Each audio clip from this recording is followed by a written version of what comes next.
Sebenarnya kan lokasi pasar dipisah-pisah. Cuma kadang ada tabrakan. Satu toko diisi 2 sales dari sini. 2 sales dari sini. Tapi nggak masalah. Nggak masalah. Yo payu kabeh. Cuma biasanya warung ki nggak sadar kalau itu produk yang sama dari sini. Sama, karena bentuk packing kan punya ciri khas sendiri-sendiri. Jadi aku nganggepnya bukan karyawan kalau di sini, teman-teman, sahabat-sahabat lah. Karena sistem sing tak bangun ki sebenarnya bukan bos, usaha bareng, maju bareng. Aku nggak kepingin maju sendiri gitu. Ibaratnya aku sukses ya, teman-temanku itu sukses.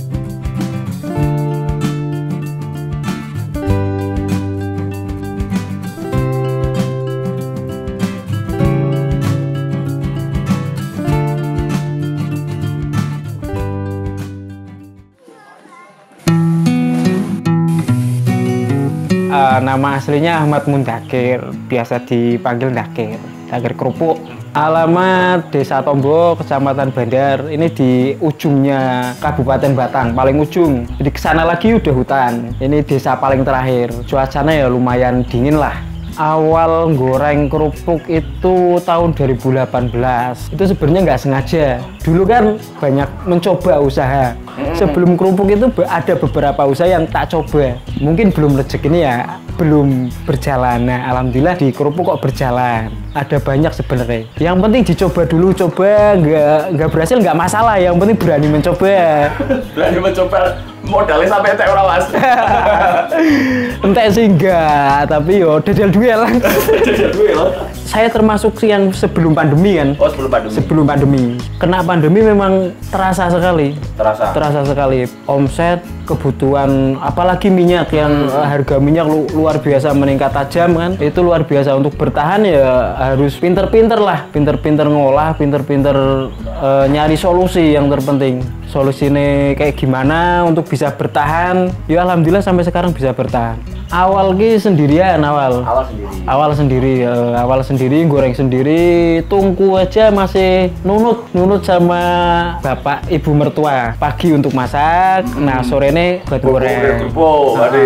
Hampir sebulan lebih lah. Lokasi juga barengan untuk masak. Oh masih satu rumah berarti Mas? Satu ruangan untuk masak. Dapur itu sebenarnya dapur untuk masak. Tapi berhubung nggak ada tempat lain ya udah nggak apa-apa, garap di situ aja. Garap di situ, eksekusi di tempat langsung. Eksekusi nggak banyak. Awal ki cuma paling 15 kilo sehari produksi. Produksi itu cuma 15 kilo per hari, dibawa sendiri untuk dagang sendiri 15 kilo. Lama-lama akhirnya nggak ada temen yang sudah berjalan. Gimana caranya kalau gabung. Akhirnya gabung lah. Itu kalau gabungnya itu dari segi produksinya atau dari segi penjualannya Mas? Gabung awal dari segi produksi dulu. Nah setelah produksi gabung akhirnya market kan sebenarnya udah punya sendiri-sendiri. Karena mereka marketnya kurang luas, akhirnya market kita luaskan untuk yang gabung, yang bareng-bareng itu.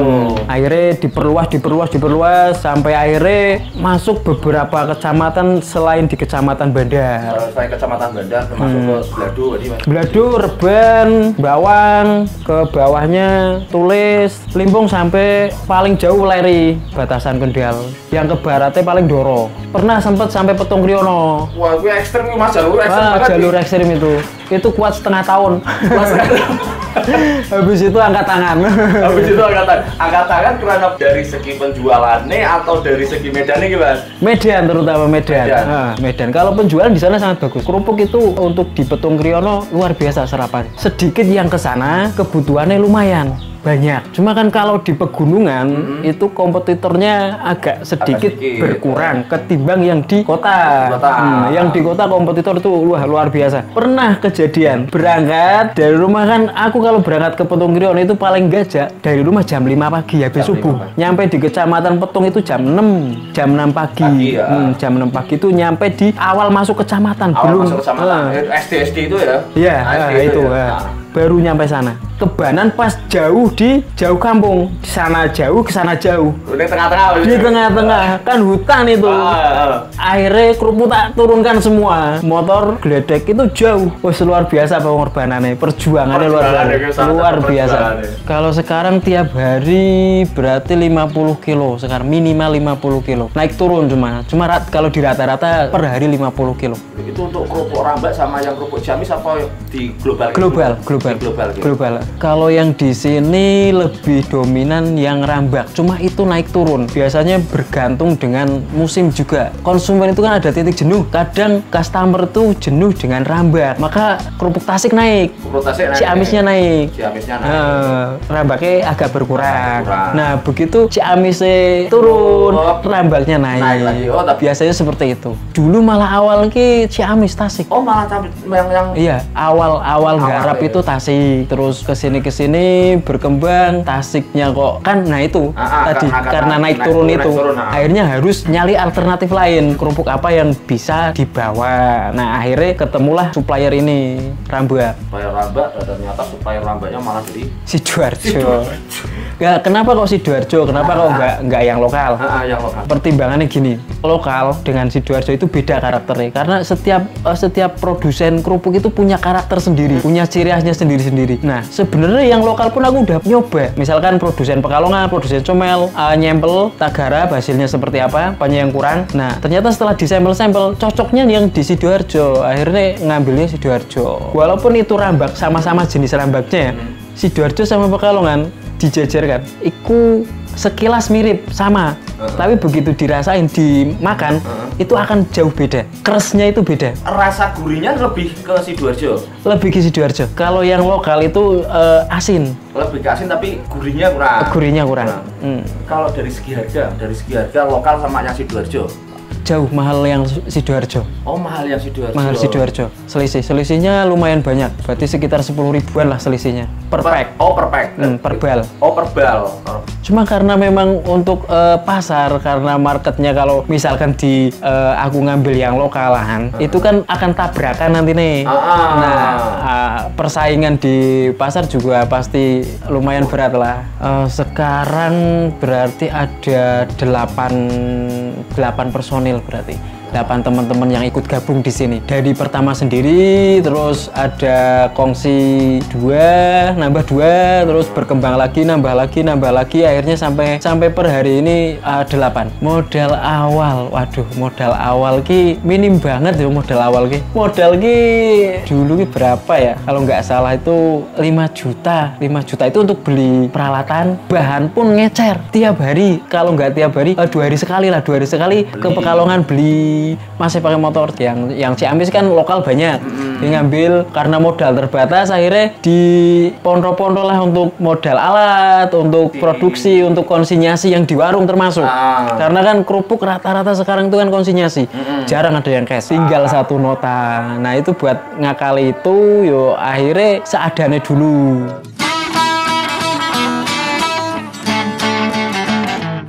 Produksinya dari Sidoarjo, Jawa Timur. Ini untuk yang kerupuk kulit atau kerupuk rambak. Kalau orang Jawa Barat biasanya bilangnya godok. Ini kerupuk putih.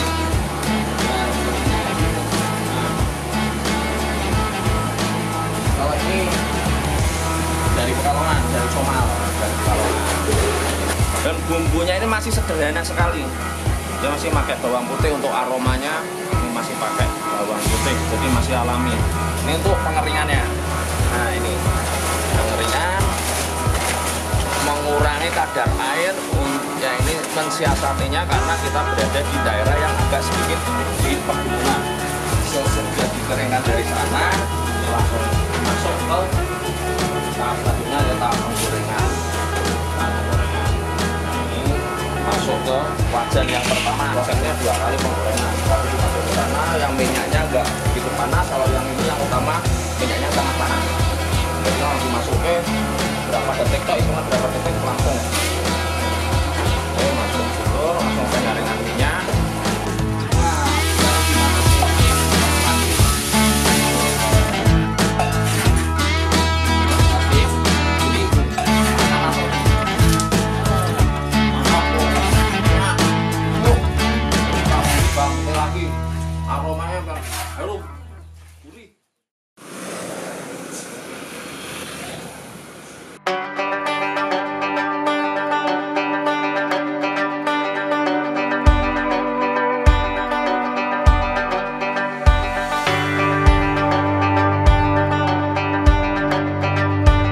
aku agak miris aja kalau misalkan ketika teman-teman, iya aku sendirilah pengalaman kerja sama orang per hari cuma dibayar sekian misalkan, waktuku habis untuk melakukan aktivitas itu, rutinitas yang sama, hasilnya segitu-gitu toh.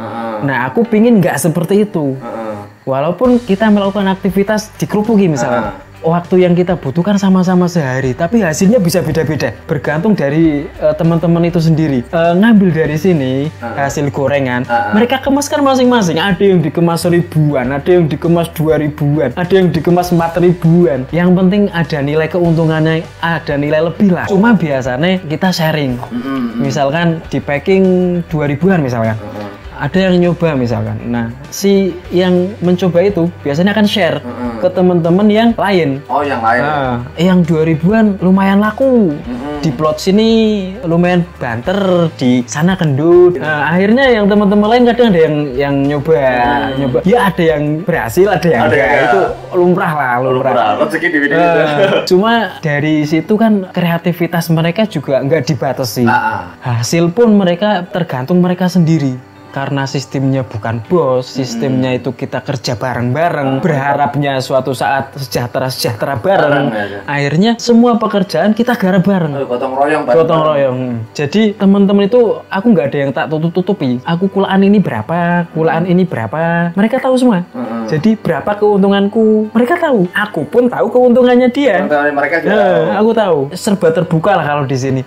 Aku berpikirnya gini, usaha yang sama tapi rezekinya itu akan beda. Prinsipnya seperti itu. Jadi walaupun usahanya kerupuk misalkan nih, aku goreng dulu, ada yang niru. Belum tentu yang niru itu lebih baik dari aku, dan belum tentu aku lebih baik dari dia. Mungkin suatu saat rezekiku di bawah yang niru itu, tapi belum tentu juga dia lebih baik dari aku. Semua serba terbuka, mereka tahu semua. Dan alhamdulillah nggak ada yang niru. Malah justru mereka semakin erat, semakin seperti keluarga akhirnya. Pada akhirnya aku pinginnya memang seperti itu. Jadi membentuk ini tuh menjadi sebuah keluarga. Suka duka nenek sukane, yo sukane ke saat ngitung bati yo. Dukane banyak. Kadang musim hujan itu paling produksi kerupuk paling ngenes itu musim hujan. Nek musim panas bisa dikatakan fine-fine saja. Tapi kalau musim hujan itu luar biasa. Harus kerja keras karena bahan nggak ada yang kering. Kiriman dari mana saja pun itu pasti kurang kering semua. Jadi over ekstra, kerjanya ekstra, sedih di situ. Jadi waktu yang seharusnya itu dikerjakan 1 jam itu akan molor sampai 3 jam.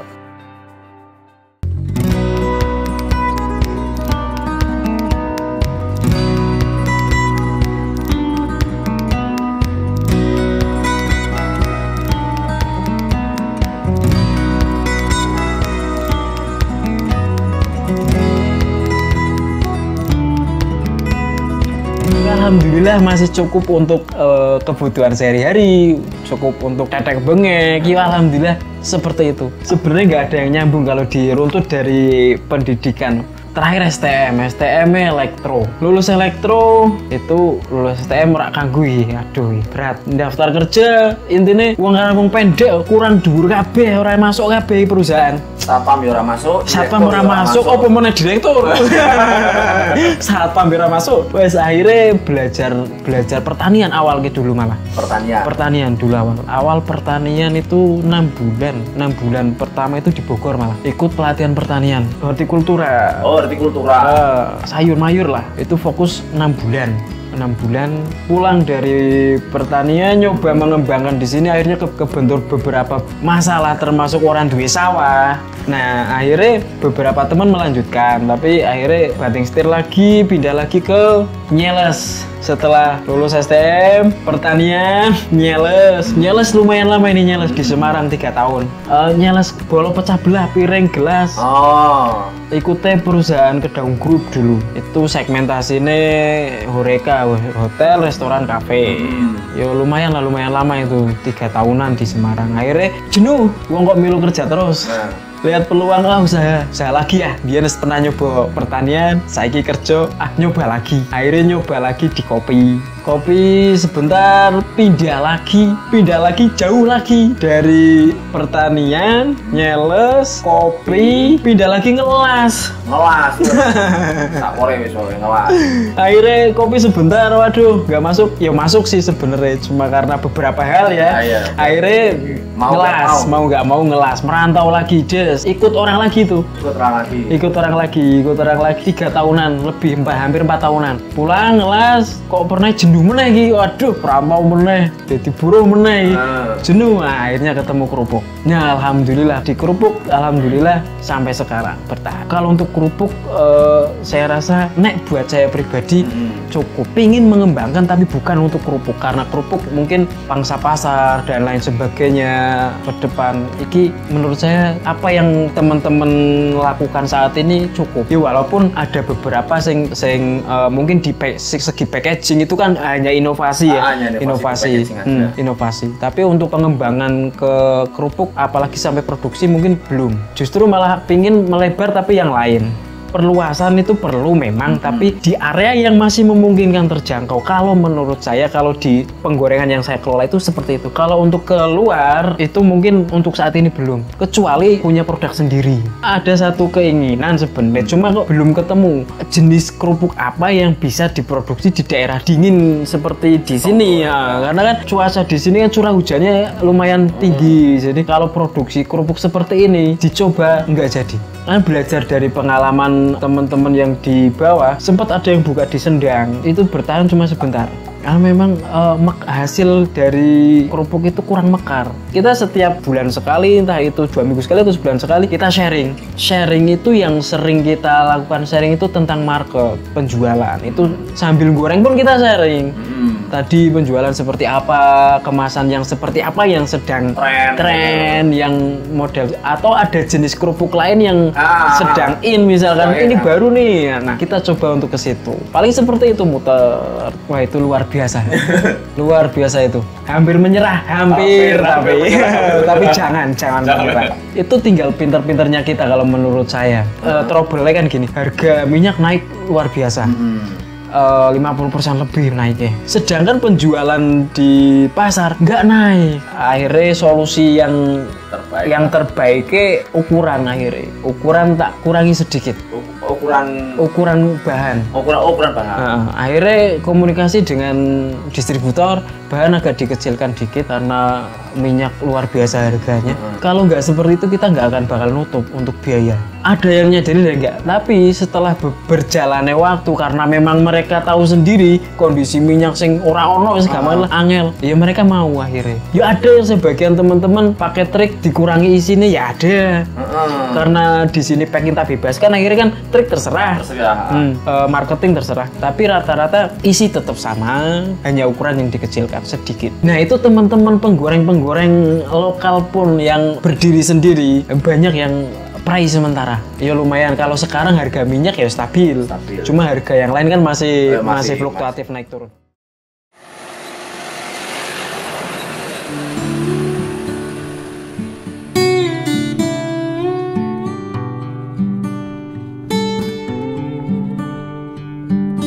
Dulu angan-angan lagi pengen jalak kayak sebuah usaha sing nilai manfaatnya kayak multi banyak kan loh. Di kerupuk iki luar biasa banyaknya yang dapat manfaat. Mungkin sing bisa tak bertahan ke tetep bisa bertahan terus. Mungkin itu karena naik kerupuknya aku nih sendiri dapat keuntungan, si partner dapat keuntungan. Nah, sekarang setiap partner saja ada berapa ratus warung yang mereka isi kan. Nah, setiap warung itu dapat keuntungan. Nah, itu kan multi keuntungannya. Belum yang tenaga bungkusi, belum tenaga ngepak. Ya, mereka punya tenaga pak sendiri-sendiri loh. Mereka itu juga bos. Mereka juga bayari orang. Setiap kali. Jadi mereka rampung goreng, pulang, di rumah sudah ada yang nunggu. Bungkus sama packing. Gitu. Bungkus sih paling enggak kalau satu orang itu punya tenaga bungkus 3. cita-citanya iki sebenarnya iki keadilan sebenarnya. Aku pengen iki adil. Nah, walaupun adil iki nggak harus sama ya. Adil iki nggak harus sama, tapi aku ngerasa kayak aku adil biyen. Sempet milu kerja merono mrene. Tenagaku ki pernah wis pol. Pikiranku wis tak dipol, tapi kok cekitit. Yo men bareng-bareng intinya iki lah. Nggak cuma saya toh yang sukses, tapi yang ikut bergabung di sini pun yo ikut sukses. Malah justru lebih sukses pingin ini. Jadi menurut saya tetaplah berproses. Yang paling penting itu mau berproses. Apapun itu, hasil itu nggak akan berkhianat lah dari proses. Saya yakin itu. Tanpa adanya support dari keluarga yo kita nggak akan bisa. Support itu penting memang, tapi yang paling penting kita pupuk dari diri kita sendiri dulu. Yang paling penting itu kita sendiri. Kalau kita sudah yakin dengan apa yang kita lakukan, yakin dulu, keluarga support, insya Allah jadi. Yang pertama keinginan semangat lah, itu yang pokok penting. Karena selama ini perjalanan hidupku yo dari dulu nyoba ini nyoba itu, usaha ini usaha itu, nggak ada yang basicnya itu modal duluan, nggak ada. Mau dulu, pengen usaha itu. Dari situ kan kita akan berusaha, berproses kan. Piye carane iki? Dari situ kan kita akan diasah ini kreativitasnya. Mbuh kuwi ora duwe duit yo nggunakake sak onone sing penting bisa berproduksi.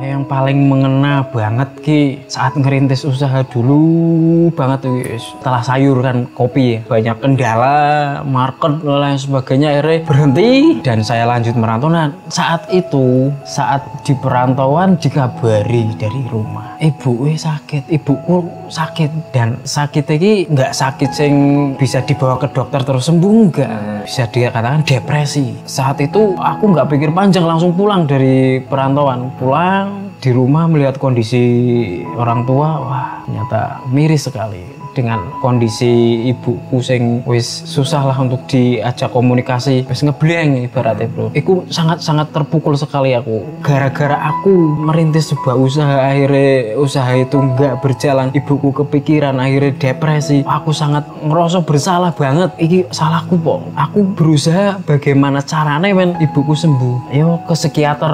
Akhirnya pertama konsultasi ke dokter umum. Sempet mau tak bawa ke Magelang, tapi aku punya temen di puskesmas. Akhirnya aku konsultasi dengan temen, akhirnya ditemukan dengan dokter kan. Dokter ngasih saran untuk ke spesialis jiwa.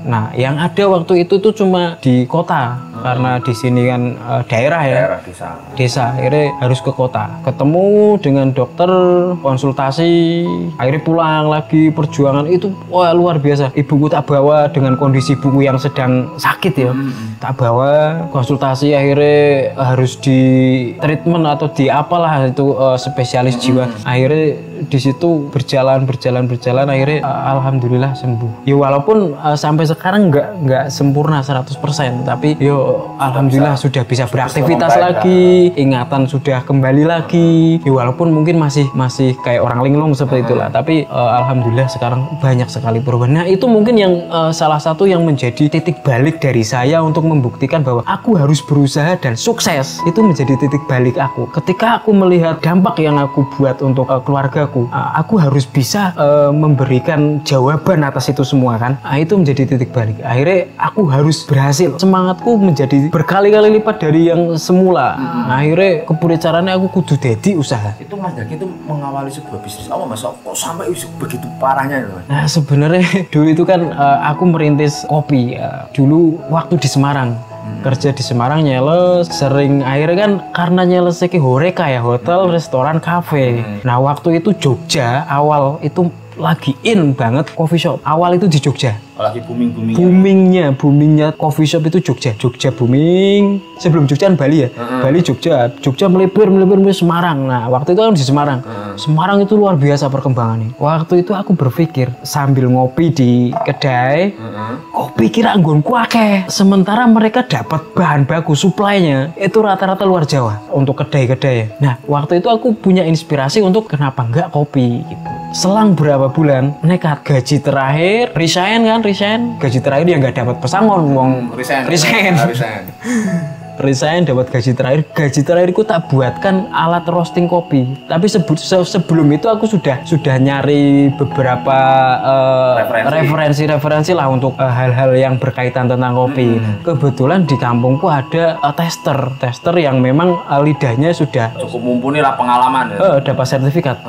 Udah ada sertifikatnya. Nah, akhirnya konsultasi dengan Pak Budi waktu itu namanya. Pak Budi kasih masukan, aku pingin buat alat kopi yang sederhana, budget sedikit karena modalnya sedikit, tapi bisa buat ngolah kopi. Nah, beliau ngasih sketsa gambar, sistem kerjanya dikasih semua, plus bahan bakunya. Akhirnya tak belanjakan bahan baku, tak bikin di tukang las. Waktu itu masih manual. Uji coba pertama di rumah ibu saya sebelum saya menikah itu ya. Lama berjalan, akhirnya bahan baku aku ngambil dari ibuku karena ibuku punya kebun kopi yang lumayan, punya lahan kopi yang lumayan luas. Akhirnya setiap panen kerjasama dengan walaupun keluarga ibuku ya, ibuku juga support luar biasa ya waktu itu untuk hal itu, untuk kopi. Jadi bahan ambil di tempat ibuku, proses di rumah pasca panen, luar biasa panjang lah untuk proses kopi sampai beberapa tahun, nggak cuma setahun 2 tahun, itu 4 tahunan, sampai akhirnya lumayan dikenal, dapat doping juga dari Pemda karena waktu itu di Batang itu kopi itu belum ada yang eksplor. Kedai di Batang belum ada, yang ada cuma kopi saset, kopi plastik kalau nyebutnya. Jadi awal pertama kali nyoba pede dengan produk sing apa adane, tetap ditawar-tawarkan, tetap di marketingi lah bahasa gaulnya. Tapi mau gimana lagi, karena memang belum mumpuni, akhirnya berhenti di jalan. Dan itu mungkin yang membuat ibu saya menjadi depresi ya, karena usaha yang sudah lama dirintis dan hampir berhasil ya, hampir berhasil, sedikit lagi berhasil, akhirnya harus pindah ke haluan lain. Nah, itu mungkin yang menjadi salah satu penyebab. Lokal lah dulu, belum sampai sempat ke Semarang, ke Jogja menawarkan ya sempat ada yang minta pesan lagi Jogja, yang sering Jogja karena ada teman-teman di sana juga yang mengembangkan. Akhirnya sharing kerjasama dan bahan baku kopi dari sini juga masuk sana. Cuma kuantitinya kan nggak banyak, sedikit. Nah, karena masih manual ya. Nah, kalau lokalnya luar biasa, walaupun dikemas pakai kertas, justru malah itu menjadi ciri khas, karena pabrikan-pabrikan besar nggak bakalan ngemas pakai kertas. Sedangkan kalau kopi lokal diproses, dikemas kertas, mereka seduh, itu menjadi ciri khas.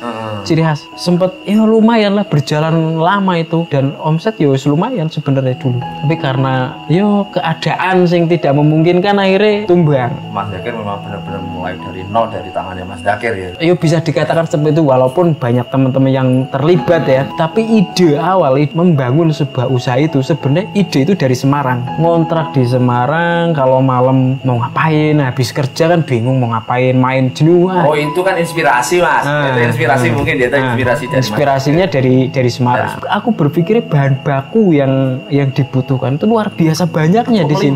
Melimpah. Dulu waktu pabrik itu masih beroperasi itu ekspornya Denmark. Itu tanpa label, stempel tombol pun Denmark nggak bakalan mau. Itu harus stempel tombol ekspor Denmark. Ya alhamdulillah, walaupun mungkin masih banyak kekurangan, masih banyak yang belum terkesampaian ya. Tapi alhamdulillah sampai di sini alhamdulillah sudah bersyukur sekali.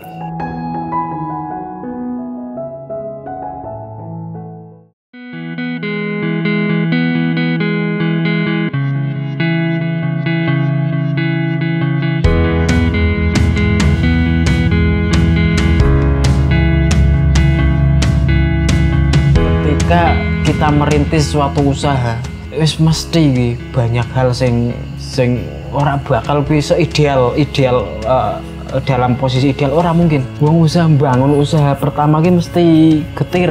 Ya untuk teman-teman yang mau membuka usaha baru, jangan pernah takut mencoba. Temukan passion dulu, senengnya neng opo, coba. Jangan takut gagal. Gagal bangkit lagi, gagal lagi bangkit lagi. Memang usaha tanpa modal ya ora mungkin. Tapi modal ki bukan yang pertama. Yo memang tanpa uang usaha ora bakal jalan dulu, ora bakal jalan tanpa uang. Tapi yang pertama itu bukan uang, uangnya mengikuti nanti. Setelah usaha gue berjalan, baru kita butuh uang. Nah sumber uang yo saiki wis akeh lah. Banyak. Sing pertama ki justru sing dibangun ki yo semangate, keinginane kuwi sing paling penting. Pengine ning nggon apa? Iki passion-e dhisik saat ngerintis kerupuk ki yo luar biasa supporte. Sampai bapakku, ibuku yo ngewangi, padha ngewangi. Intine bukan cuma di produksi, penjualan pun mereka ikut bantu. Yo ngiderke, ditawak-tawakke tangga-tanggane. Iku bentuk dari support. Nek support dari keluarga ki luar biasa. Yo memang itu penting. Akhirnya menjadi motivasi yang luar biasa. Jadi bom lah ning nggon awakku dhewe iki. Mosok wong wis di kepiye carane, mosok aku ra iso, kudu iso. Kuwi luar biasa.